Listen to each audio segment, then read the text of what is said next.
Hello भाई, ऐक ना. हा रे, बोल ना. माझ्या भावाचा ॲक्सिडेंट झालाय. मला ब्लड बॅगची गरज आहे. तू अरेंज करू शकतोस का? अच्छा, तू काय टेन्शन घेऊ नकोस, मी तुला करतो अरेंज. अरे धन्यवाद भावा, तुझ्यामुळे माझा भाऊ वाचला.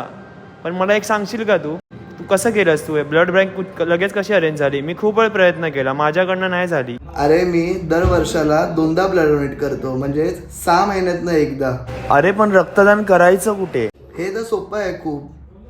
आपल्या इथे रायगड चौकामध्ये नेहमीप्रमाणे ह्याही वर्षी आपली दिदी म्हणजेच राखीताईंनी आपल्या इथे ब्लड डोनेशन कॅम्प आयोजित केला आहे. तर तू तिथे येऊन ब्लड डोनेट करू शकतोस. आणि हो, अशा वेळप्रसंगीला उपयोगी पडतं ते ब्लड. त्याच्यामुळे तूही आणि तुझ्या घरच्यांना सुद्धा घेऊन ये आणि तुझ्या ओळखीच्या किंवा आसपासच्या मित्रांना सुद्धा सांग. तर तुम्ही सुद्धा येता ना येथील रविवारी दिनांक 15 सकाळी 10 वाजता.